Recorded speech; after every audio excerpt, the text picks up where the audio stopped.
upper left-hand corner. Then the elevator. You have Jeremy below her. And then the feet you're seeing, those are Reed's feet. And then next to him, yeah, I don't think I can get in this yet. I don't think we're quite ready for that. Unfortunately hidden by Reed's feet, but again, that is the orientation of the crew inside Orion right now. I think we do need to go outside. Now, earlier this week, the crew got to stick their patch on a wall. Align the just pillar. outside the Power the server vehicle room. bay to access the moon You can play that surface. video So yeah, there we're trying to now. open You the can see doors. that crews have been doing this as part of a pre-flight tradition again. Wow, Reed just making sure that thing won't come off. Flat. And so now Victor is signing there, followed by Christina, and then Jeremy. That's a fun tradition, and your patch is up there too. It is, yeah. Ours is Yeah, on the Langton left-hand boy, side we're there. finally getting some it's a stuff fun going on fun in the launch tradition. prep. This is a really fun day too. You know, they did this a couple days ago, but it's just another step. Dash, yeah, the unmanned aspect of it could really help accelerate the program. Absolutely.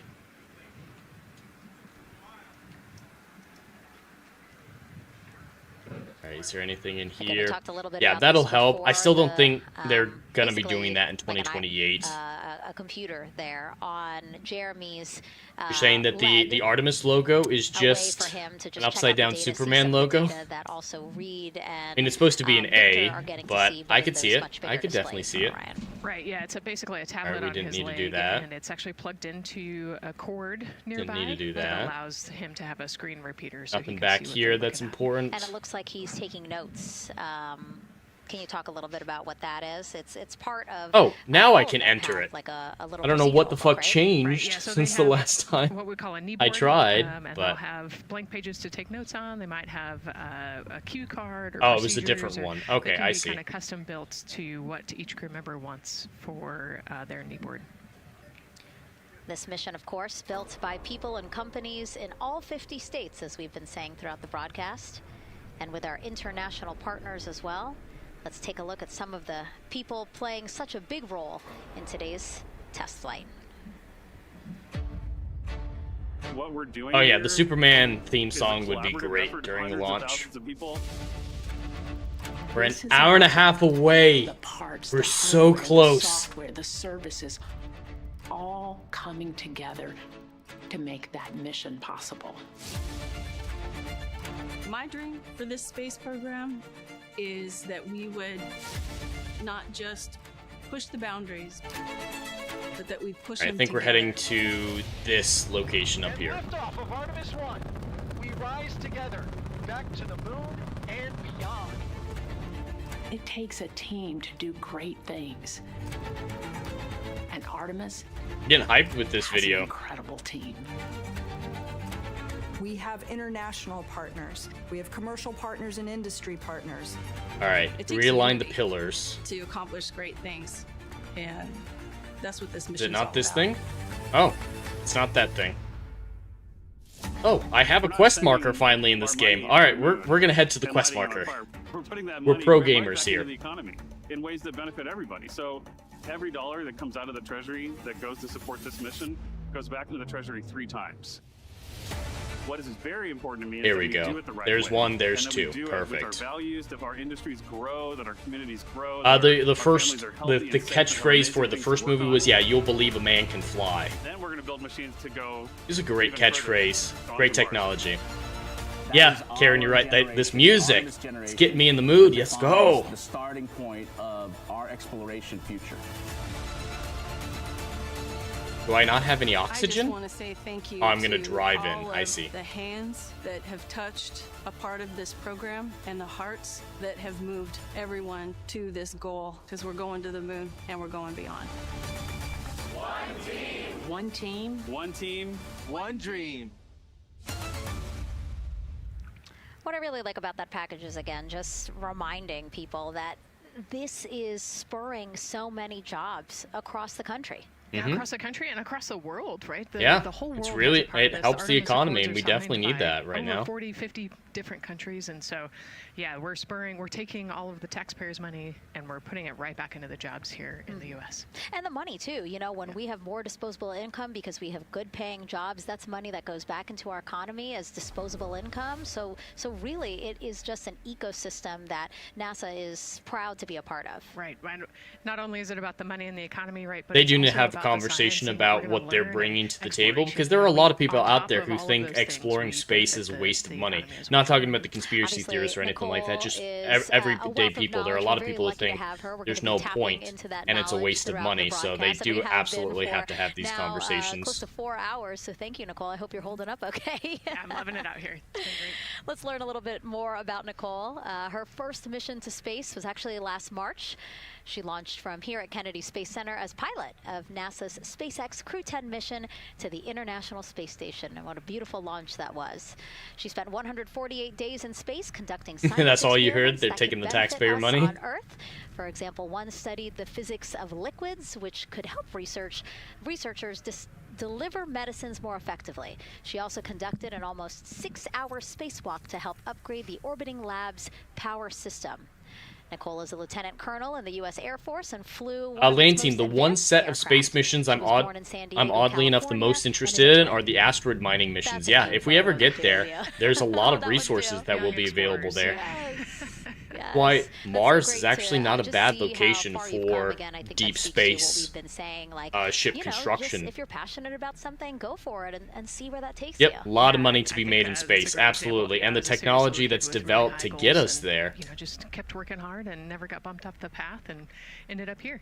All right, I'm aiming for, I think, the central tower. Yep. If you're willing to work hard, be a good team player, you can really get anywhere you want in life. And that's what I love to talk about. Christina has mentioned similar things, and so it's been kind of a theme for the day. Yeah, definitely a theme for the day, a theme for the team. The team has said the same, the crew has said the same sort of things. So absolutely, Nicole, thank you so much for being here. And hopefully only a little bit more until launch today. All right, nice. So today's Artemis 2 test flight will mark only the 7th time NASA astronauts will launch on a new NASA spacecraft. I still would argue that it's not a waste of time for people today, but yeah, the real payoff will be for people in the future, 100%. Dash. You don't think it's going to be in our lifetime, Lantine Boy? Yeah, I don't think we're going to colonize Mars permanently or have deep space asteroid belt mining in our lifetime. We'll get to Mars in my lifetime, absolutely, but those types of deep space in a spacecraft for the very first time. Factories on Mars and asteroid belt mining, yeah, I don't think that's going to be in our lifetime at all, but it's really fascinating to think about. A variety of scenarios. Some of these will be a lot of science fiction properties, Ariel, have Mars being an ideal space ship building location. Main engine cutoff or MECO targets and aborts. First, there are 2 alternate MECO targets or AMTs. In my books, these note milestones there are teams and astronauts an idea of what factories would happen on Mars specifically for that. Should the core stage lose one of the main engines. First is AMT low. You won't hear it called out by the crew or Capcom since this happens right at liftoff. If the core stage loses one engine at this moment, an abort once around option could be made at main engine cutoff, meaning the crew could target a splashdown in the Pacific. The second is AMT high, which will be called out by Capcom's Stan Love around 22 seconds. After this moment, if the core stage loses an engine, we can still pursue an alternate mission in low Earth orbit to accomplish some of the test objectives. And at about 5 minutes, 16 seconds into the flight, you'll hear the call 3-engine press. This is a good Ariel, no, you'll get to Mars. Well, no, you're going to pull a Nixon from Futurama. I love Futurama way more than I should. The Nixon stuff can get a little cringe, but give the flight control teams I'll go full Nixon. An idea of what lies ahead should one main engine be lost. Ooh, Pink Floyd's Dark Side of the Moon would absolutely be appropriate, Judas. Lantine, less gravity and a central mine drop-off location make Mars a great spot to build ship. Yep, lesser gravity. The atmosphere poses some problems with getting in and out. The re-entry is a little bit different, and being close to the asteroid belt in solar system terms for mining make it a great spot, just like you're saying. Yeah. Very top of the rocket, and here in the White Room where the hatch there are plenty of volcanoes there with deep craters. Building in a crater, if possible. This is way down on the road, like century or 2 down the road. Covering a crater and using the craters as the walls of a biodome or something like that could make a very good sustainable environment for humans. Third is an abort once around, or AOA. You'll hear Capcom Stan Love call AOA open around 7 Lanting minutes. saying, heck, in solar expanse, Mars gravity makes it so you can launch about 5 times more stuff into space. Yeah, the gravity does help launches into space, absolutely. After one trip around the Earth. Luckily, we don't have to deal with the storms as depicted in The Martian. That's one of the only scientifically inaccurate things in The Martian was that storm. To be available until solar arrays are deployed I think on I the went the Orion wrong service way. module a little more than 30 minutes into the mission. Nope. At this point, an abort to orbit or ATO option becomes available. Well, they can until use that separation Grand from the Canyon of upper Mars as stage location. around Yep, that 3 might be a lot hours more and viable, 23 at least for a long time, Mission instead of a profiles can crater. vary Yeah, depending on anything that's when a an depression in ATO the is ground, executed in just that sealing window. off the roof, Power being using drawn from the solar natural arrays terrain buys for more time building, astronauts and of flight course control tunneling, teams to make decisions and brings stay in down Earth costs orbit, substantially return and for a materials splashdown, needed. or continue to the moon. The Artemis II crew and flight control teams are well trained on all of these scenarios, and the calls you'll hear to the crew on Orion to Earth may help them be in a ready state for whatever challenge may come their way. At this time, we're not tracking any significant issues here in mission control in Houston, Texas. That would be showstoppers for today's launch. We're continuing to, of course, monitor the countdown along the way and make sure all systems All right, are we're still a go for when we launch. reach T0. With that, I'll send it back to you, Megan, at the Kennedy Space Center. All right, we are ready for another reading. Old lava tubes on Mars are already made caves. Yeah, the volcanic network, the ancient volcanic activity, makes things so much easier for colonization. The closer we get to launch, so. Yeah, like I said, I would move to Mars in a heartbeat. Copy. You heard it there from NASA Test Director Jeff Spaulding. The more that they keep on asking her how the pressure is holding in the counterbalance assembly mechanism is a good thing, because it means we are getting closer to launch. So that's amazing news over the loops that we just heard on Orion to Earth 1. Again, that communication channel with the crew. But now I want to get back over to Daryl with the launch team. He has an update now on the flight termination system that the team was tracking. All right, thank you very much, Megan. And we're getting an update. Yeah, having now from safety procedures like the termination system is a really good idea. You want to be able to abort if something goes wrong.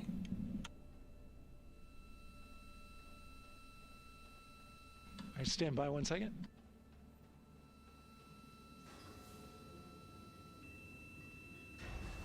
The SLS rocket is huge. I know it doesn't look that big compared to the towers there and whatnot, but it is massive. Okay. It's not as big as Starship. Starship is still like double the size. But the SLS is an impressive piece of engineering. So we reported that they were working to verify their equipment regarding the FTS system, and they asked for a little of that verification work to be done by. All right, we need to head over to the power generator, the reactor. In the firing room. He went out to the VAB. We're going to take the monorail to get there. Some legacy hardware to help out with it. But in the end, this is a fix that the range had come up with to get clearance. Getting a little bit more power. power. Rather, and to as well work the FTS system. And so now they are go. Again, the range is go. That is no longer a constraint. And so you combine that with the fact that the rocket and the ground systems here also working. No I do have to warn you all. Clear board here. I might get emotional when the launch happens. So again, I know it's gay. I'm not a real man or whatever, but the countdown. We got a this stuff is important, and I'm invested in it, and it's impressive. So yeah, I'm gonna. He reported out that there's still a little bit of feisty cornerstone. It's a pivotal moment in human history in space travel. I'm gonna get emotional. Probably won't cry on stream or anything like that, but I'm gonna get a little misty-eyed probably. And then now they're currently over in Lansing isn't Starship smaller, but the SLS than the SLS, but when on its booster stack becomes much taller. Yes. Yeah, so we're comparing at launch to out launch. So yeah, Starship itself is smaller than the SLS, but then the fair comparison would be Orion to Starship. But yeah, when the rockets are at pad right before launch, Starship is much taller. So you're right to point that out. Some of that clearing that was forecast, and so the launch weather officer held his forecast for 80% go for flight during our launch window tonight, which, as a reminder, is 6:24 p.m. Eastern Judas, you time can't hear the word until moonrow without hearing the 8:24 Simpsons singing p.m. Eastern time. monorail, monorail, monorail. Really? Oh, you said monorail the first time. I need to see the Simpsons. I never have. Everyone's always talking about how great it is. The last hatch closure, as you can see in the bottom corner of your screen, they're starting to work on that. That's the launch abort system hatch. There are two hatches, the crew hatch and the launch abort system hatch. And the All right, we're looking crew for a that key you see code. Right there, right on time with their work. Frank has as the they code. go All to right, shut. we're probably looking for And some you can see it personal in motion quarters. right now. Someone named Frank. That launch abort system hatch. That's the latest from the Oh, firing we room. got to get a Let's different back code first to the get hub into space. the sleep quarters. Thank you so much, Daryl. Great news all around. And yes, we did just see them close. You're getting. the last I'm getting hatch. close to where you stopped playing, Now we are Lantine looking boy. at a live view All of right. Banana Creek. Lots Getting of close. people there, I'm sure, relieved to hear that that issue with the flight termination system has been resolved, and we are go for launch. Go for launch from the range, go for weather, and go from all of them, I would imagine. We're getting all the Yes, goes. it's going to be exciting. The crowd is building. All the thumbs downs. And as Daryl said, you can start to see the sun poking out here, and we can see all the clouds are moving north and moving away from us. So it's all good news. And so as we know, we have Weather's our looking Leah good, Martin too. down there at the Banana Creek viewing location, and she's standing by with some other guests. All right, Hey, Megan, I don't know if you heard that huge cheer just now. Have you heard a big rumble? As soon as Daryl said that the range was clear for launch, everybody clapped. It was super excited as we get to do some final countdowns. Standing next to me, I have Hudson and Maddox, the son of brothers here. Can I not get any closer? That might be enough. For launch? What did you say? I'm very excited. It's our mom's birthday, and you know. No, I don't need John Carter abilities to go. Right now, I asked you on a scale of 1 to 10, how excited are you? Would you say? 11. Yeah, 11. I'm very excited. Super excited. Yeah. Lantine, I think the reason I stopped was because it was the unofficial version at the time and it wasn't complete yet. Ah, that makes sense. You're playing it in alpha or early access. Take a 10-day trip around the moon and take 3 people with you. Who'd you take with you? Well, I'd take my dad and my mom. And I mean, I don't know. Probably my best friend. I'd just say one of my friends, you know. Oh, one of your friends. So brother got left out. Who would you take? That was just what I was thinking. My dad and my mom and my best friend. That's a pretty good answer. Your brother can get his own trip to space, right? I'm not taking my parents to space. Also, my dad. Now you were sharing with me that One seat's going to my wife, and then the other seats are for the flat earthers in my chat. For Wiley Dave. Wiley Dave, you're coming with me. And I forgot his name earlier. I apologize. Derpy.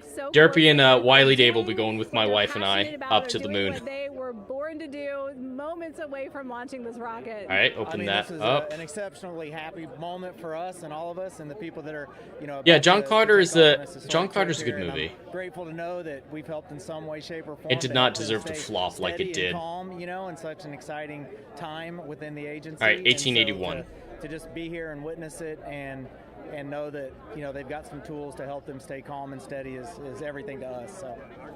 Fantastic. Well, Megan, we are standing by, ready to go. 1881 was a good year for Cowboys.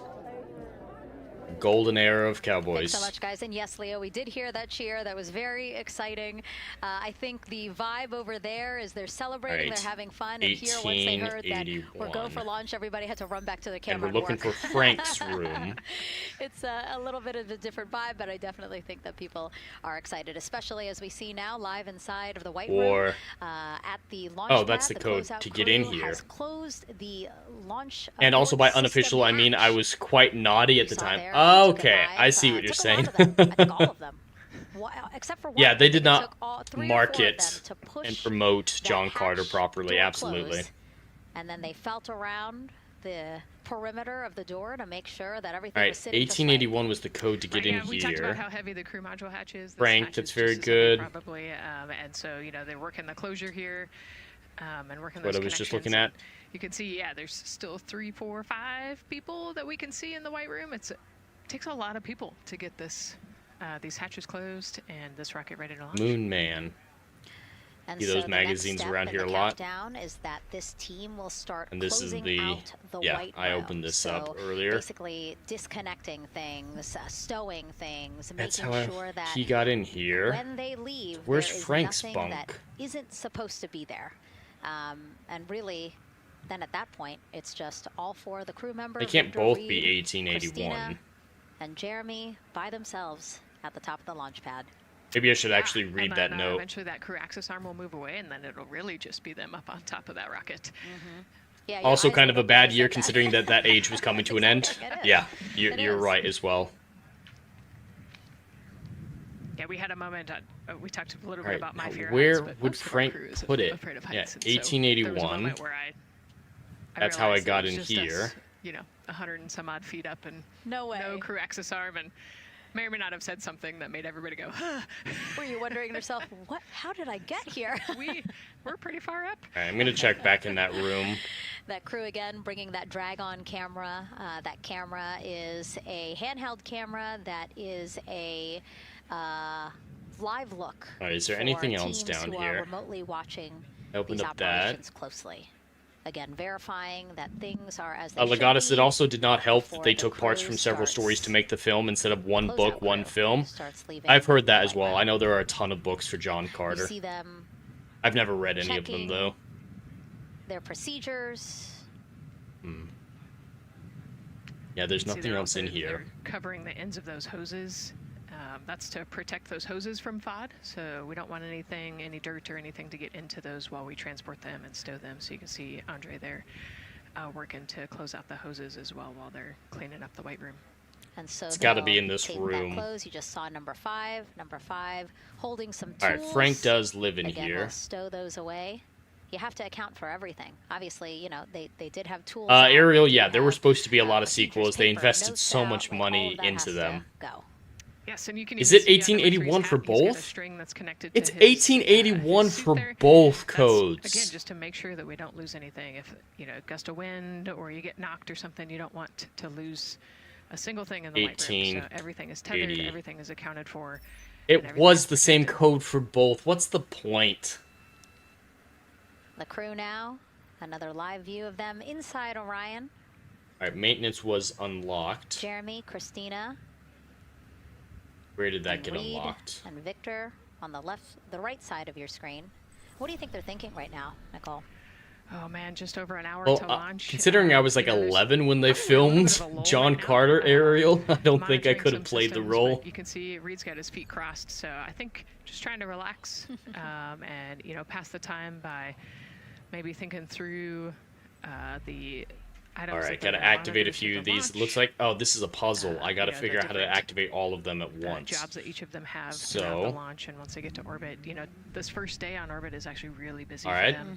so But 2 they've effects got, 4. 2 burns that they have to monitor. They've got to get the system set up, and they've got to get the cabin That set up. affected So a there's a lot. lot going on in the next 24 hours for this crew. I think they've got a couple Those are the middle sections 2. where they get to take a Okay. nap, but I don't think they get a full night's rest for quite some time. So, Yeah. Going through what's next. And so as we say that, I mean, think I imagine got it. what it would be like to live in a spacecraft for 10 days. Let's take a I look think it's at Frank, what not life the will be taking like in security. Orion. Right? Yeah, he's not doing a good job. No! Artemis I 2 thought I was the had first it. crewed mission back to the moon since the Apollo program. A Oh, lot of the focus of Artemis 2 is really No. checking out You systems. bitch. to I be thought I sure fucking that had we're that. Ready and well positioned for continued human exploration. My name is Susan Baggerman, and I'm the Chief Health and Performance Officer for the Orion program and the I was Artemis so 2 close. mission. And this is 10 Days in Orion. all right. Those 2. Good, good. Now For I this need one that mission, affects just the 2 crew and will 4. launch I in don't Orion remember if any did spacecraft 2 and on top of 4. the Space Launch System rocket, or the SLS Right, rocket. that does 1 and 4. Once they've launched and achieved orbit, they'll continue on checking out many of the different critical Orion systems, check out some of the critical medical All right, systems. that one does 1, 2, be and sure that we 3. understand how the crew This would one do does that 2 and successfully 4. within the volume of Orion. We also have, of course, systems to This feed one the does crew. 2 They and have a 3. portable water dispenser that they'll check out And then we also have a food warmer. That one does 1 and 4. All right. So that one does 1, 2, and 3. This one does 2 and 4. Check out the flight wheel system. We'll have the crew perform some initial exercises. Part of that is to ensure that the flight wheel is actually working, but part of it is actually to be sure that don't have anything that just affects 4. For sleeping, the crew will sleep in sleeping bags. Some crew members like to be very tightly bound up, and some like to float very free. And 1, 2, and 3. Oh, but this one's gonna be too far. Be sure that it's able to flush. While they're on their journey, they'll do. All right, and I have none that affect 1 and 3. Their suit, just to be sure that we would be ready in the future for an emergency. They'll also check out our radiation shelter. If we were to have a solar particle event, we would be asking them to take stowage out of the stowage bay. It does 2 and 4. Put it in some specific location. All right, we got it. Just hitting this one again. To serve as shielding. There we go.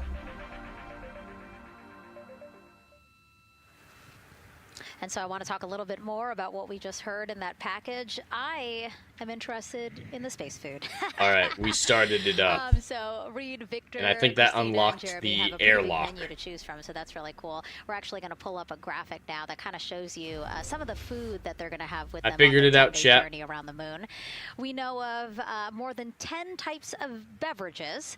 There's coffee, a mango peach smoothie, apple cider, lemonade, so those all sound delicious. And now looks like those wires are cut. Lunch.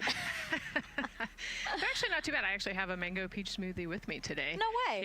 Yeah. So you can see they come in Nothing these to little do packets there. here, but it's just kind of a dried powder that you add water to. So this would actually, you'd add 175 milliliters of water and let it sit for 2 to 5 minutes, and then you can stick a straw in it. You saw in that package they put a straw on the top septum portion Is there. there anything over here? Doesn't look like it. And so this is the packaging. This is food that you brought up with you, or that you had while you were at the ISS. Yes. Yeah, actually, this is all food that we have available to us on the standard, what we call the standard menu on the space station. And so All right, I think I need to actually interact with the graphic console in there here showed quite first. a bit of the standard menu that they're going to take with them. So yeah, let's pull space it back food up, is space actually. food. So where's Yeah, everyone from the station? The station went offline 5 years ago, Ariel, and I'm trying to figure out what went wrong while getting it back online. It and they package it for us and everything. So they do a really wonderful job out there. We've got different types of food. You know, you can see I've got this is a soup, tomato basil soup, so thermal stabilized. It's already hydrated, so you just throw it in that food warmer that we talked about, and then you can eat it. But then we also I have some shrimp cocktail here that's, you know, irradiated, so it's in a package that protects it. I'll show you. I've got a brownie too. That's probably my favorite one. But are we eating it? We might, if you're.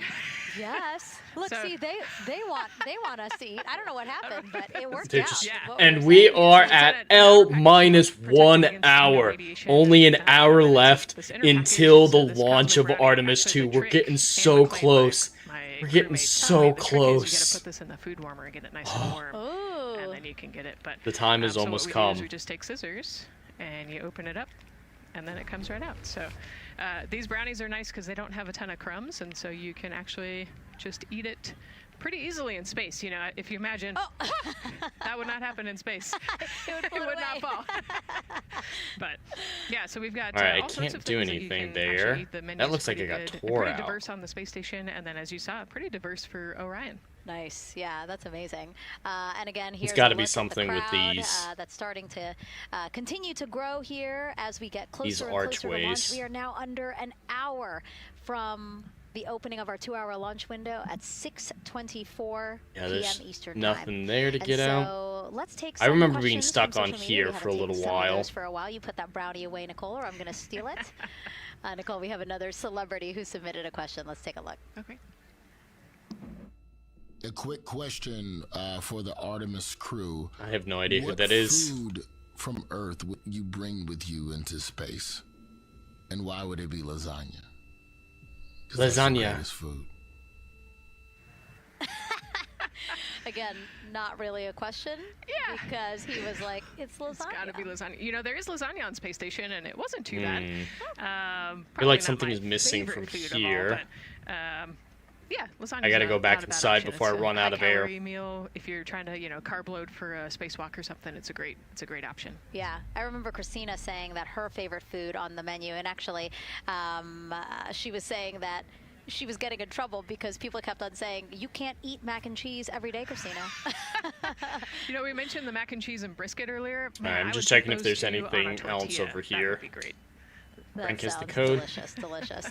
Well, thank you so much, everyone. No incoming for power. Sending in those questions. Is there a way to climb that tower? From a 5-year-old that we got a question from to all the way to Roy Woods Jr. there, a comedian. So thank you so much. Yeah, I have no idea who and if you're just joining Roy us, welcome Wood to the Jr. Space Coast of Florida, where we are counting down to liftoff of Artemis 2.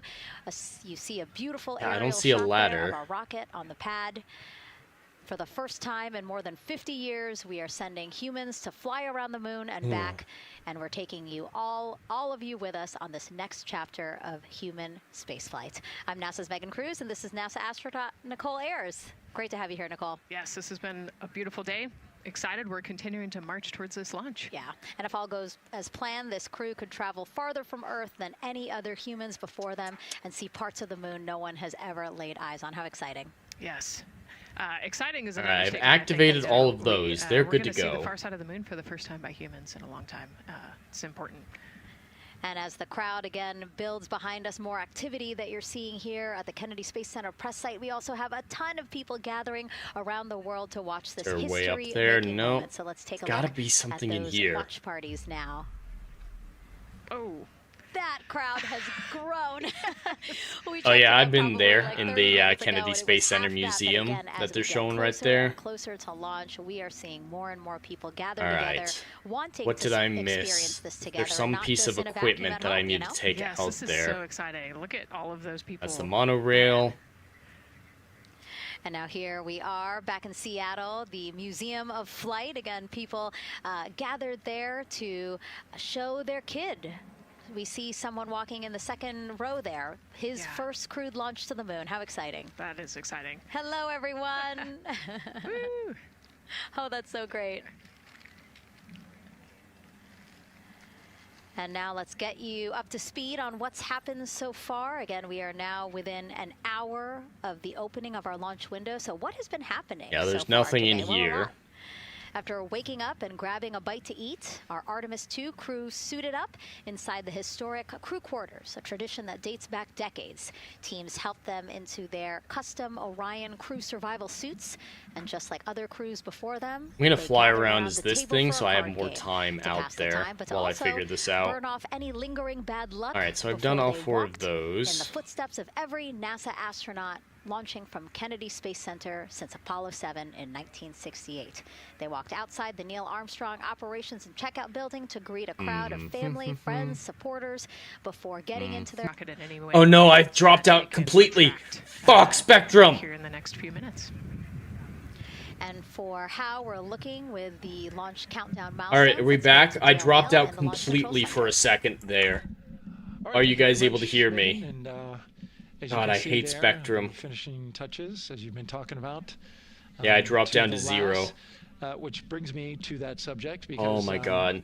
We currently are hearing the launch team is working an issue that was reported out with the last. At least there's an issue apparently with a battery on the last. We should be back, The chat, engineer but who is in charge of the we launch and abort dipped system dangerously sits on low. console here reported that For dangerously a long. temperature for one of the 2 last batteries is out of range, and although it's not a constraint for launch right now, it would be when that temperature is checked. Keeps inside of buffering. T-minus Yeah, 6 Wiley minutes, Dave, which that's is Spectrum's inside fault. terminal count. So right now the team is working some troubleshooting on And this it's issue. killing my viewership. Going to Rightfully follow, of course, so. along closely If with this what, is having they issues when learned. the actual Again, launch happens, a I'm going to battery be temp, pissed. for one of the 2 batteries on the last is out of spec, and the team is working to understand, first of all, whether or not All right, we this should may be coming a back a little sensor bit. issue, Nope, there it goes. or is there an issue with Laggy, the but you can battery still hear. itself? Good. So again, looking into it, troubleshooting and researching. As soon as I can afford to, Spectrum is getting the biggest middle We finger. did get some good news there. Launch Weather Officer Mark Berger reporting to the launch director that the weather chances have now improved. Yep, there's for the nothing window. down We here are in this up bay. to 90% go, which is great news. Again, 90% go. That is up from the 80% that we started when we had the first weather forecast come out officially 3 days ago. And so that is great. And for anybody who's here in the launch area knows... I'm getting close to looking up what I need to do here. Viewable. They can see that by just looking up. So we're getting some good clearing as forecast. Do I need to get in the monorail again? And then just a reminder for those people who are watching the launch from Outpost 1, nearby area that no incoming from the station. Device, just remember is it time for me to move on? There may be a little bit of a delay. Can't tell you it's how much. Time for me to move on. It's on an internet device. All right. You know, I was fucking around all that time for nothing when it was actually time to move on the monorail. As you are watching, don't wait to the last second to run outside if you're... There's a living benefit to the space program. Starlink making Spectrum obsolete 100% dash. Starlink requires space to be real to operate. Send it back now to Megan and Nicole at the host desk. Of them there had to be tethered. Yeah, Starlink's really the only other option because Spectrum's contracts keep this neighborhood locked down. It would be insanely expensive to get wiring in from a different provider. Yes. And this is Spectrum Fiber I'm on right now. Yeah, spectacular. Yep. Oh no, I'm sorry, I forgot. Nicole's scared of heights. An astronaut afraid of heights is actually not uncommon, as we've learned today. But yes, so obviously, again, things proceeding. Oh, shit. I died because I wasn't paying attention. 2-hour launch window at 6:24 p.m. Eastern time. Again, I gotta make sure I switch tracks. All right, minigame. Last couple of things they have I've to got to do pay attention before leaving the White Room and then leaving the pad, leaving only the 4 Artemis 2 crew members inside the spacecraft by themselves at the pad. Yeah, and then we'll be curious to follow the battery issue on the last as well. I think sometimes it's just a sensor issue, sometimes it's a battery issue. So hopefully they figure that out quickly. All right, come on, we're almost there. And so if here we go. Take a shot of the crew inside the capsule if one's available. Why don't we? All right. Well, there'll be more. About each of them.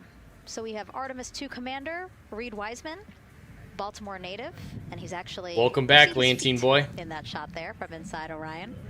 He's been in space once before as flight engineer for Expedition 41 aboard the International Space Station from May through November 2014.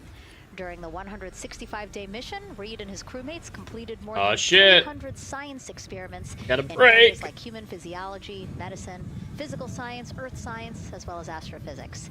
They actually set a milestone for station science by completing a record 82 research hours in a single week. He also served as chief of NASA's astronaut office from December 2020 to December 2022. His 2 daughters were out to wave goodbye to him as he made his way to the launch pad. And again, there's Reed's feet. All right, no oxygen. Reed is the one sitting in the seat to the right, closest to our camera there. So looks like he's relaxed by the body language of his feet. Yeah, you know, I think they're kind of in a holding pattern, if you will, or a waiting period. So it makes sense that he's a little bit relaxed. He's also kind of just a relaxed person in general. He's wicked smart, but has a demeanor that keeps everybody calm, and so I think we're seeing that. It's a very valuable trait in a commander to be just a level-headed, easygoing person. Artemis 2 pilot Victor Glover. NASA selected the California native as an astronaut in 2013, and at the time he was actually serving as a legislative fellow in the United States Senate. His first trip to space, November 2020, pilot of NASA's SpaceX Crew 1 mission. That was the first operational mission of NASA's Commercial Crew program, which resumed launching American rockets from American soil to the International Space Station since the end of the shuttle program. Victor is a that brake lever was way too stiff. Yeah, that didn't make any sense. It's heavily dramatized and not scientifically accurate for a game, but it's a fun little thing. So again, he probably feels pretty at home in the pilot seat of Artemis 2. Yeah, I think he does. He got to say goodbye to his wife and 4 kids. Again, those were the family that he had here at Kennedy Space Center before the 4 of them drove out to the pad. Yeah, and you can see there, we talked about Victor's energy earlier, and you can see him working through. All right, I think I'm good on oxygen for a moment. Did I end it too soon? Ready to go, looks like. And then mission specialist Christina Cook, sitting on the upper left-hand corner of the screen there, native of Grand Rapids, Michigan. Was selected to the Astronaut Corps in 2013, same class as Victor. It's the ISP being fucked. Yeah, that's the problem I have as well, Lantine. To February 2020. ISPs, During man. that time, she set a record for the They don't longest care single about spaceflight by a being woman, good, because with at a least here in total of America, they get 328 contracts for consecutive days the in space. How cool. She also location. participated in the first ever all-female spacewalk.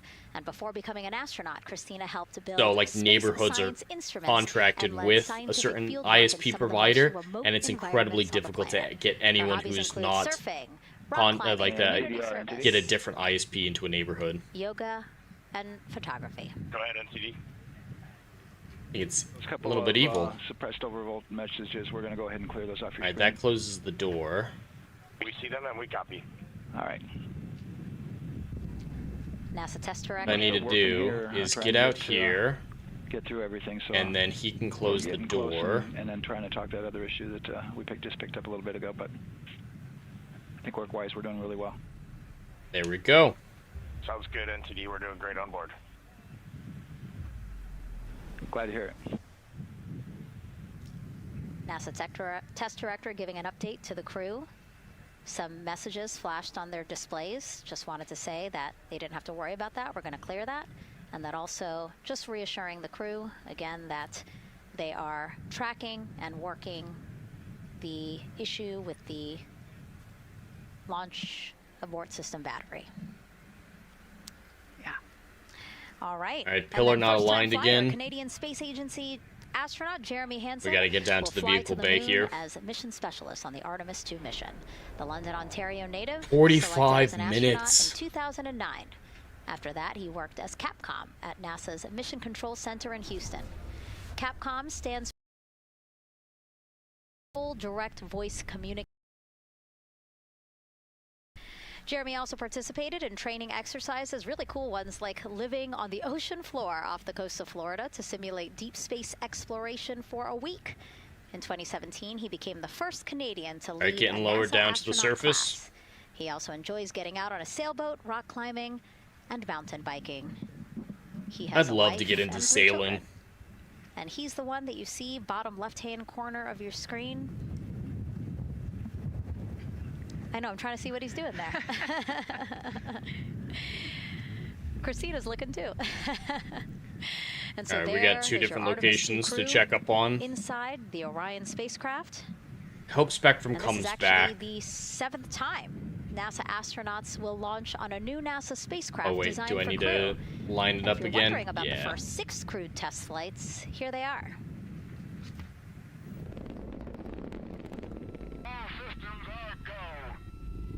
Alright, we're getting good signal finally. As soon as I said, was starting to think about restarting Gus the Grissom, John Young, March 23, the router. 1965. It started working again. 45-minute means it's about time to start Apollo 7, Wally Schirra, prop Don load, Isley, probably. Walt Cunningham, October 11th, 1968. Prop load? I think they already did that, Space actually, Lantern Boy, like you're saying. I'm not Transportation I System, wasn't or paying STS-1, attention enough, so John I'm not Young, Robert 100% Crippen, sure. April 12th, 1981.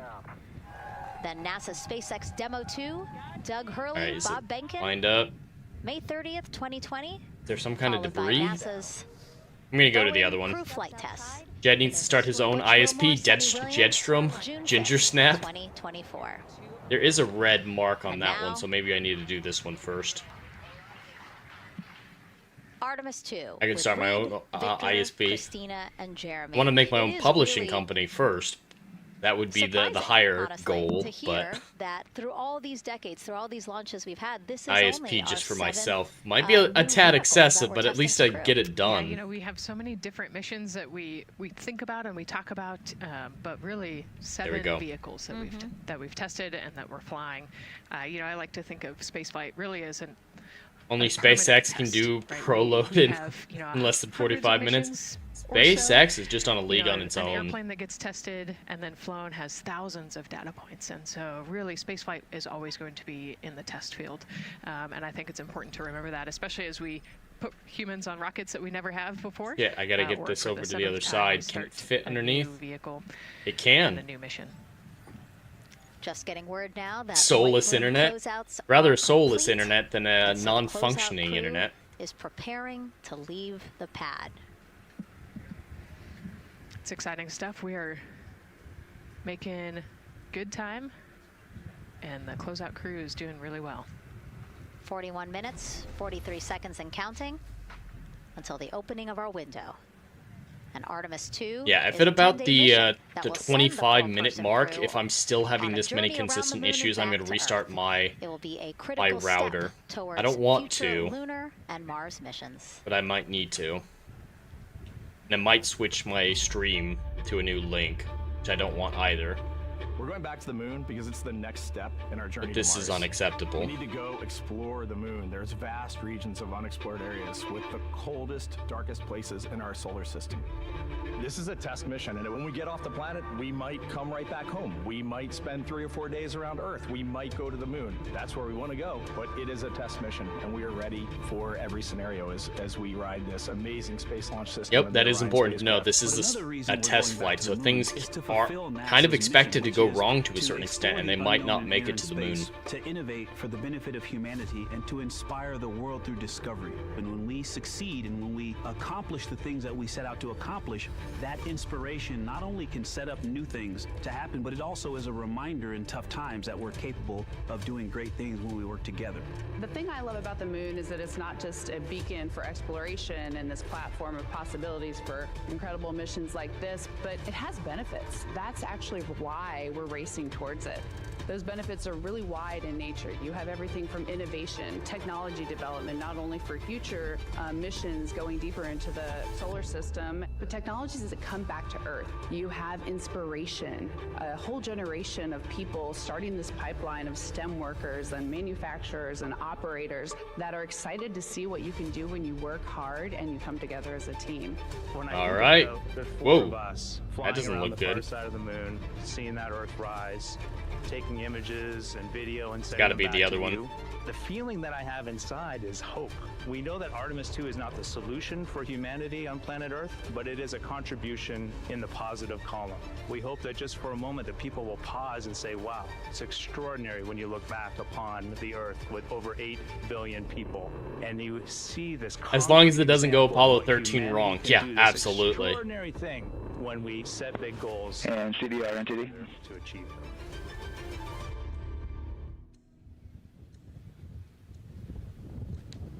And so Mission Control Houston will control the flight of Orion after a liftoff here at Kennedy Space Center. Here's Gary Jordan, who's embedded Good with enough. that team. Gary, you might have to pause because we did just hear a call out to the commander in Orion. Will do, Megan. I think that was Commander Reed Wiseman responding to prepare for some of the next steps. We are now holding at the T-minus 10-minute hold. Expected a 30-minute hold. So we are well on the countdown. We are well on the timeline to meet this L- time and launch towards the beginning of the window, but continue to Alright, track we're gonna make it. I think we're gonna along make the it. way. Again, I'm here with the Artemis 2 flight control teams in Mission Control Houston. The team in the room behind me has been monitoring the Got countdown shocked. and verifying their own mission-specific launch Ah, criteria of the no, Space Launch fuck, System, ah. the Orion spacecraft integrity, and its crew. I died from During the that final poll before height. launch, if all looks good from each of the flight controllers in this room, Flight Director Judd Freeling will report a go for Oh, launch no. for Houston flight. Upon liftoff, teams here take control of Took the me back mission, that far. communicate with the crew while they fly. End on of the each Space mission in Launch this System. game is This goddamn phase of time flight is segment. Yeah, highly they love their dynamic, time and segments. Each console position has a dedicated and important role of looking after critical systems. You'll hear calls from Capcom and NASA astronaut Stan Love in this room to the Artemis 2 crew as milestones are reached during the more than 8 minutes of powered flight on the core stage. Liftoff and Did that ascent one are so just easy the beginning. first time. This room will be staffed around the clock over the next 10 days to oversee every moment of the mission through splashdown. Here from the Johnson Space Center, we'll be streaming the mission There we go. live 24/7, so anyone can follow the crew's journey, take peeks inside the spacecraft, and share the experience we made of it that a lunar time. flyby with astronauts looking down at the moon's surface. Teams here have been Only got a working minute left. tirelessly in simulations to throw every conceivable and inconceivable scenario their way. We are ready and eager Come to on, begin come on. the Artemis 2 mission. Still milestones to come as we continue the countdown, but we'll be right back with you during the ascent phase of today's flight. With that, Megan, I will send it back over to you at the Space Coast. I think we made it in time. 45 seconds should be enough. Minutes until the opening of our 2-hour launch window, 6:24 p.m. Eastern. I've never been more excited for a time. But why don't we send it back over to Megan Carter with the moon board. Where does it need to go? learn more about what happens after ascent. Absolutely. I am definitely also getting excited. Is there not much of the game left, Lanteen Boy? A lot is about to happen within the first 10 minutes of launch, but what happens after those rotated first 10 the wrong minutes? way. I should have gone the other way. Map so we can kind of jump ahead and let me explain a few things. So, our main engine cutoff is going to stand for MECO, and that is essentially where the rocket's job But yeah, I is done. did pick It is a short then game gonna on turn the purpose, propulsion duties over Lanteen Boy, our to try to finish it. ICPS. That stands for interim cryogenic propulsion stage. Don't try and say that too many times fast. But the ICPS is going to be right here, and that's our in-space propulsion. About 50 minutes into, after about 50 minutes Another time into segment. launch, it is going to conduct that first burn, and that's going to be the perigee raise maneuver. Essentially, what that is going to do is going to There goes my rover, raise so I'm the gonna have to spacecraft go on from foot. a lowest point of Earth just a little bit higher into space, and then they are going to conduct that nice path. It's going to set them on that nice circular path around the Earth.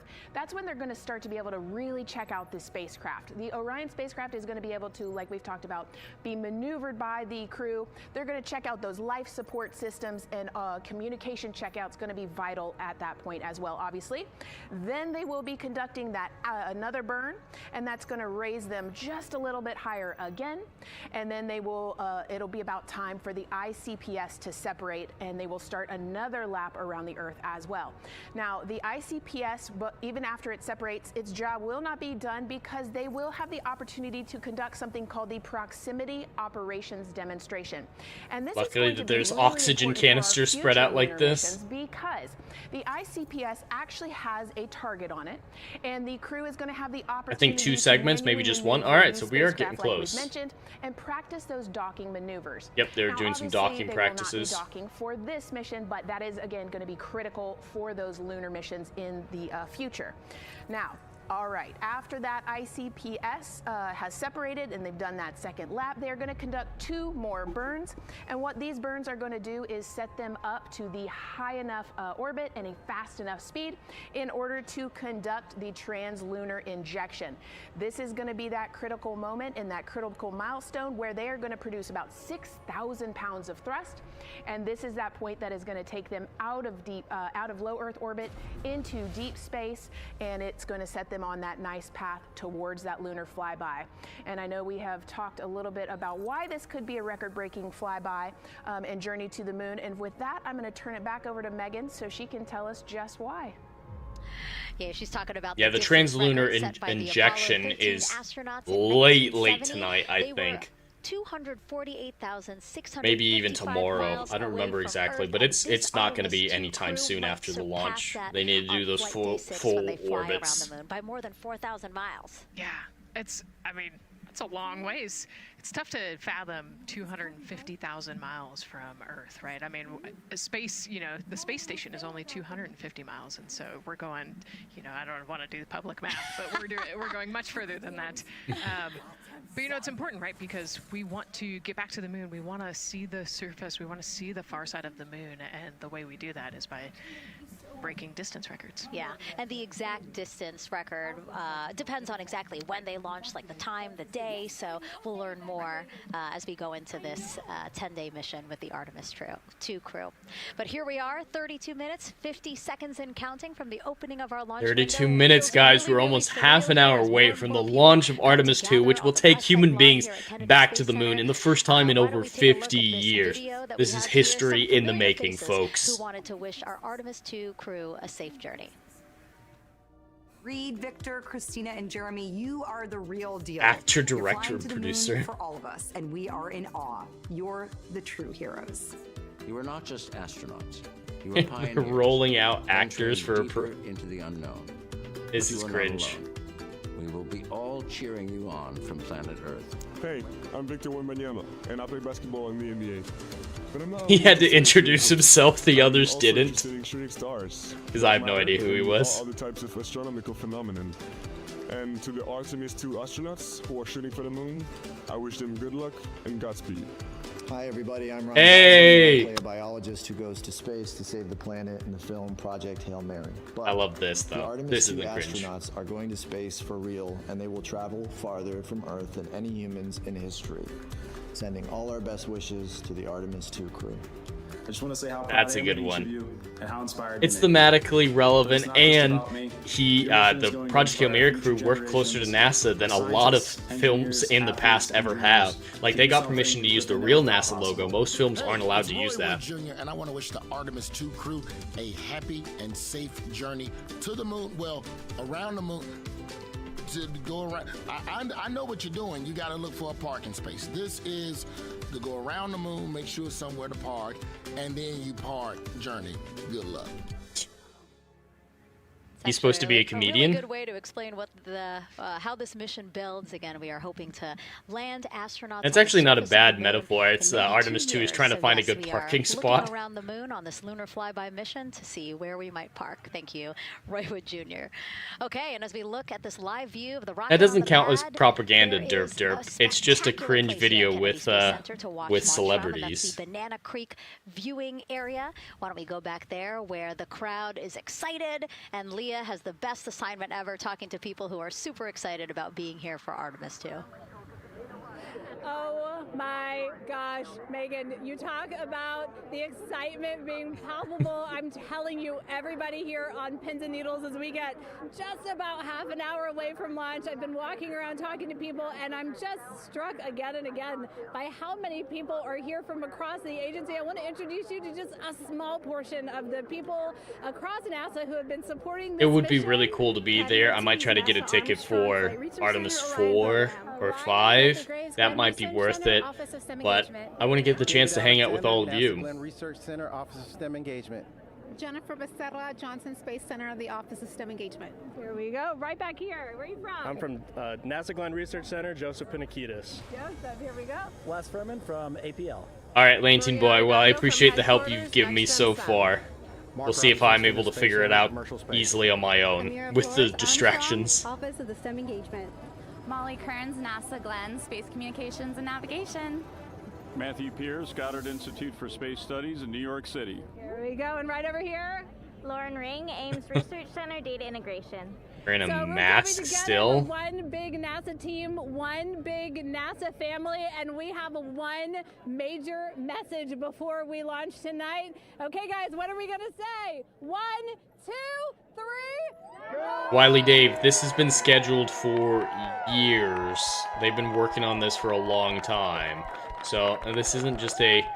Oh wait, there's something going on. Let's distract everyone. This is important. Inspiring to see. I mean, No matter what's wow, going yeah, on in the that was world, great. this is important. I mean, just to hear everybody say Here we their go. position, what they're doing to support this mission is amazing, and I'm sure this was something that really rang true and resonated with NASA's Administrator Jared Isaacman, again, to see the workforce come together to do the work and then to be here for All launch. right. So why don't we actually go over to him now with our Jasmine Hopkins at one of our other viewing locations. Space Quarry makes sense, Moon The Quarry. energy here on the balcony is honestly becoming electric as we get so close to launch, and now we are thrilled to welcome NASA Administrator I love Jared this guy. Isaacman. Jared Isaacman has been killing it. And on social media, he's been great on social media, but he's doing a great job from what I've seen. Artemis 2 is the opening act, right? This is the test mission.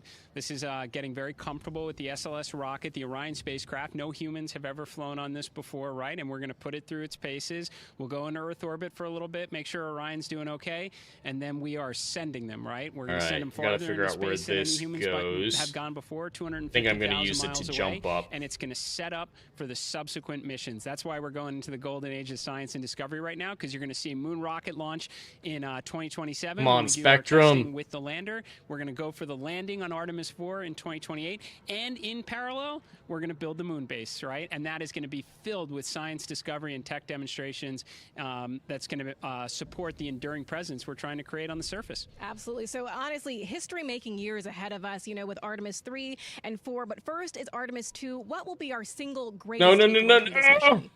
Well, I'll tell you, I mean, after ignition, to me, the moment that I'm going to be most excited Can't believe for I is made that. splashdown. There's no question about that. Good shoots coming down off the West Coast. But look, I think the takeaway from this is gaining extreme comfort in the Orion spacecraft, right? I mean, this is very different than what we've done for more than a half century, right? I mean, the well, Wiley Dave, it velocities might that, not be important to that you, but it spacecraft is gonna important to the re-interact. future of It's humanity, gonna be and new it territory for us. can We make wanna your get, life we better wanna get our arms if around this that moon-based completely. So I'd plan say the is viable, performance if it of goes SLS forward. plus The Orion, technology that is comes everything on from this space one. We wanna make exploration sure we do it saves in, actual you know, lives. a, Like in CAT as safe scans way as we possibly were can, invented as a understanding direct what we are result of the space undertaking right program, here, and even just bring our convenience-wise, crew back, Velcro learn was as much as we created can from because the of the vehicle space set up program. for So Artemis 3 in 2027. this Right, and whole Administrator, space we've actually got a program pretty young continuing audience on today will here, make some people's kids running lives around the better. balcony. Maybe How not do you hope immediately, Artemis not 2 like, oh, inspires it's in that space next and now generation? everything's You know, I better, talk about this all but the it's a time, like, stepping one of stone our, in I a think great our journey overarching that KPIs does that we should always be improve tracking is the number of humanity. people living and working in space. Well, you know what's another strong number 2 on that I one? appreciate It's the number you of kids hanging that are out and dressing up as supporting me astronauts for regardless, Halloween, Wiley so Dave. that I they do grow up, that appreciate it, they're and using inspired those to wanna join emojis this over there. I grand forgot I endeavor, had whether they those come over work with us there. here at NASA or they join in industry, but they're helping humankind venture out farther, pursue all the secrets of the universe. Yeah, I think we'll see a lot of kids dressed as astronauts this year. And finally, Jared, you've really made it a personal mission to get to know the people behind the work at NASA. Do you have any final thoughts, any final words before today's history-making launch? Oh shit! This is an area that's supposed to be accessed by 2 people. What, the 4 astronauts on top of Artemis 2 know this. It takes an army to pull a mission together like this, right? Across all 10 of our centers, all of our commercial partners, the international partners that come together. He counts to as a make person. this possible. Good. My sincere appreciation for everyone who is currently working the mission right now. So getting them ready for launch. That will be watching over them in mission control, recovering this crew when they splash down off the West Coast. What? I have complete trust and confidence in your abilities, and everybody else who's not directly working on Artemis 2. Artemis 3 is coming up next year. When this mobile launcher gets back in the VAB, we're going to start stacking. Wow, plenty Oh, of the excitement VAB is ahead of us. massive. Jared That building Isaacman, right thank back you so much there, for the being here. vehicle Thanks for being assembly here. building, All that thing right, is and with that, let's impressive. get back to the countdown with NASA's Megan Cruz. Under We're getting 25 close. minutes and counting from the opening of our 2-hour launch window, and take a look at all these people behind us. I literally, every moment I turn around and I see the clock, I am like, oh wow. Oh wow. There are more people and less time. Yes, exactly, which is a great problem That's to have. quite a Now, this interesting first view crewed of the test flight world, NASA's derp, Artemis that program everyone will realize that coincides you're with right. The 250th anniversary of our country's founders signing the Declaration of Independence. Exploration is a part of America's DNA, and it continues now with our return to the moon. Makes it sound like the whole world was wrong and only you're right. Ago, 13 colonies laid the foundation for the greatest and most enduring democracy in the history of the world. One driven by courage, faith, and freedom. All right, this goes somewhere. From that moment, we became a nation. Figured that out in a defined minute. not by where Can we it go down the stood, stairs? but by how far Oh, yes, we it were can. willing to go. Nice. We We're going to conquered rotate it vast around frontiers, and drop it down the invented stairs. tools that shaped a modern world. We found light in the dark, and we rose from the earth. Faster, higher, farther. Keep going, keep we going. pushed beyond the sky and into the unknown. We carried our courage into the cosmos, and we planted the American flag on the moon, the defining achievement of American superiority in space. We got to deal with security drones now, so we've got stealth. Curiosity stretches farther than ever. American robots search ancient rivers on Mars. New telescopes unfold to glimpse the The first James stars. Webb telescope is And incredible. A new generation prepares to return to the moon, this time to stay. For 250 years, America has carried the light of humanity forward. But American exceptionalism isn't inherited, it's earned. Our greatness comes not only from what we've done, but what we're still determined to discover. Because in every era, across every horizon, America is at its best when it's reaching for something greater.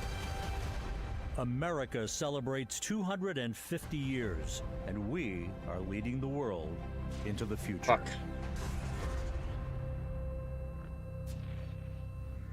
22 minutes, 15 seconds and counting from Artemis 2, NASA's boldest test flight in a generation. The crew has said this often, that they hope it inspires children around the world. And recently, a group of kids here at Kennedy Space Center got Don't die, don't die, don't die! Keep going! That rocket roll to the launch pad.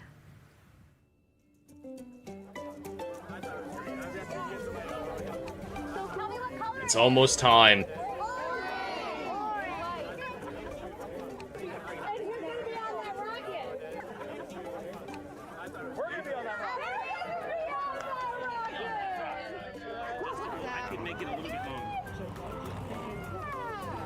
Did you see it? Okay, so everybody's looking at the rocket because it is kind of cool and impressive. One of the coolest things happening over there right now, though, is it's on top of a giant tractor. Doesn't all food come in like tubes? Yeah. It's in these like little plastic bags, and you have to like rehydrate it. They don't control the weather, Wiley Dave. That technology doesn't exist yet. My favorite part was this one little girl, she had a question. She had patiently held her hand for a long time, and Christina turns to her and says, okay, what's your question? She just goes, I forgot. It was like, that's a perfect... Judas Goat with another $10 super chat. Thank you, my friend, over on the YouTube side. It says in 1975, an Apollo and Soviet-Soyuz capsule docked, and the crews opened the hatch and shook hands at a time when tensions were high. It was a moment of calm and peace during a bleak time. That's one of the beauties of space travel. Humanity comes together for this lofty goal, and boundaries are brought down, because when it comes to this, scientists want things that are better for humanity. That's a common trait among them. So these astronauts, the space race didn't matter in the us versus them sense. It wasn't destroy our enemies. It was, wow, it's impressive that we can do that. I love that story that you're talking about. That's a beautiful story. It's just like the Christmas miracle in World War I, when they started singing Christmas carols, and the Germans and the British came together and shared a quiet moment. Happy Christmas. I love moments like that when things can override tensions. And I hope this space program brings people together, like what you're talking about, Judas. I hope we get more stories about this, because what's happening is so important that we can't be consumed by petty differences. Not all differences are petty, of course. Not trying to say that, but we can be better. This is proof that we can be better. That issue, so we are go for launch. Yes, it's exciting.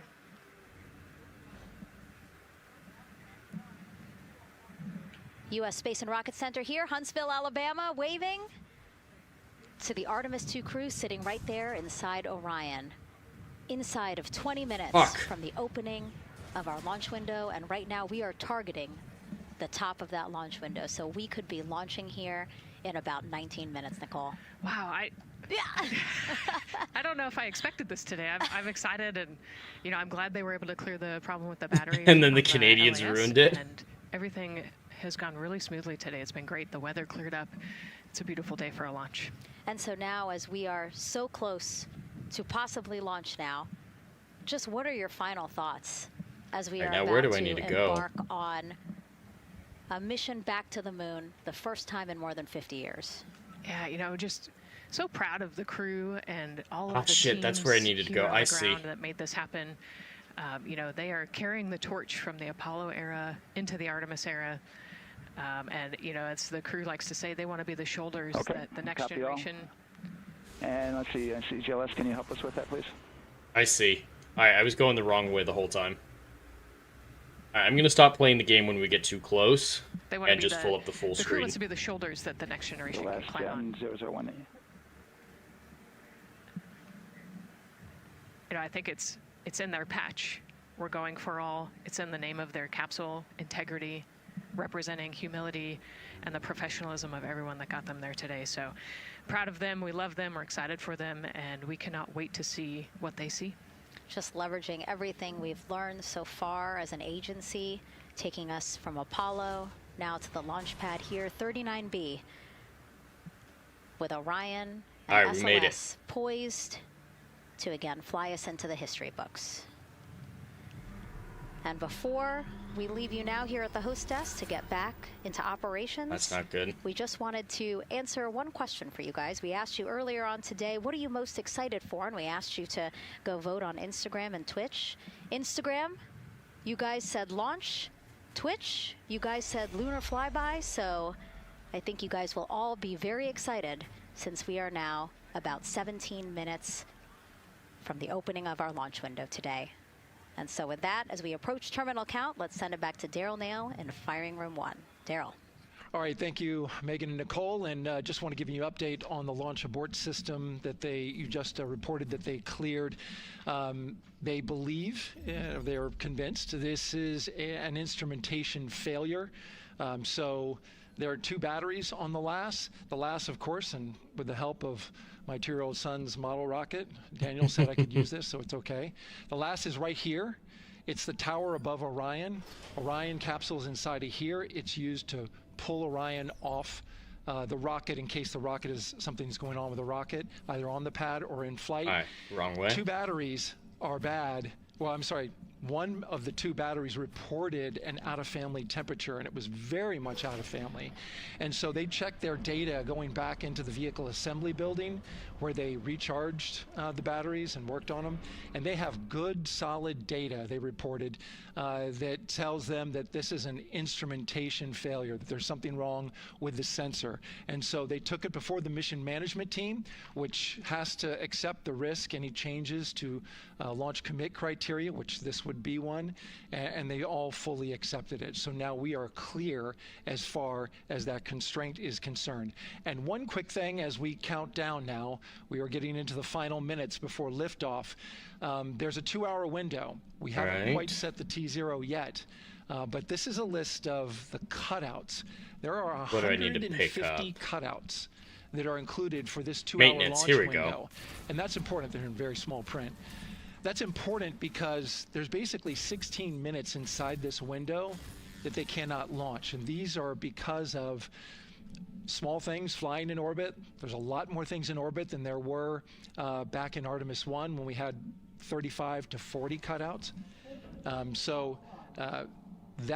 For that reason, because of these 156 cutouts, they're going to be managing the launch window as we go forward. So they may have to wait out one of these cutouts. They range in time between 2 seconds to 23 seconds, but you'll hear the NASA test director talk through that. We're getting ready to merge that loop from NASA test director Jeff Spaulding. Can I not go that way? I get back. Oh, we lost audio from them. And so now I'm listening to the launch team get ready to merge their operational channel. Here we go. Another way out. LAS instrumentation failure. That's kind of risky to launch with that. They deemed it worth the risk. Sounds like it's going to be all right. Consequential phases of launch day, and that's terminal count, the final 10 minutes. And OTC, NTD, N212 for comm check. Good comm. Help me. I hear the same. STC? GTC? GTC is on 212. All right, copy that. Welcome back, Weird Robot. You haven't missed the launch yet. Missed a lot of the game, but you haven't missed the launch yet.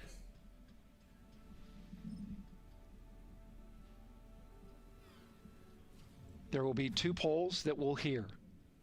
One from Spaulding, the NASA test director, confirming the ground systems. And Spectrum is sporadic at best, Weird Robot, unfortunately. Doesn't help that the game's also having issues. No constraints, but we need confirmation from each individual on the another day use things to get inside the storeroom. 8662. So we'll hear him poll his team. The other poll that we're waiting for is the poll from Launch Director Charlie Blackwell Thompson, who will take that final status from NASA management before giving the go to come out of a hold. Now you're seeing the clock count down at L-12 minutes. CCL, OTC, Orion, Earth 1. CCL.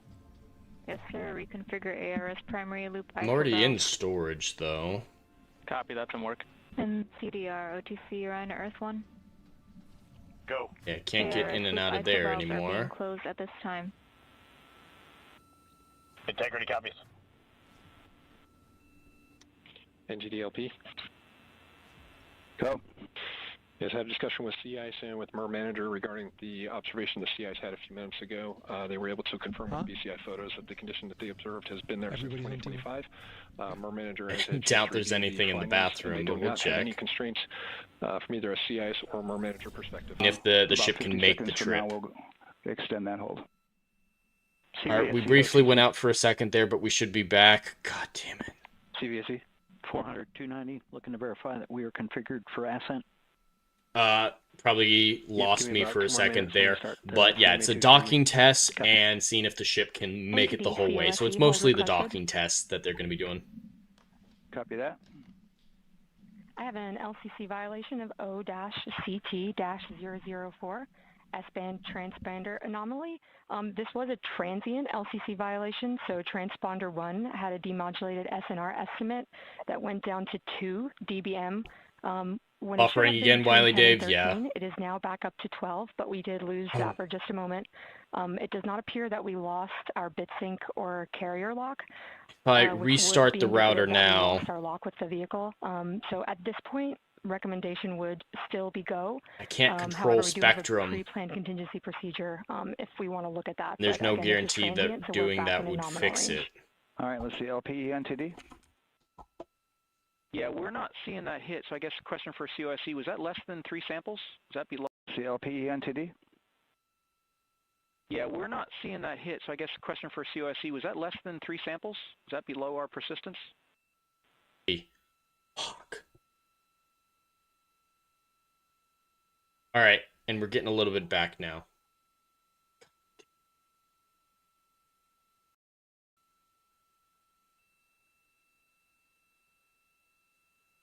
Alright, I'm not hearing anything from the broadcast.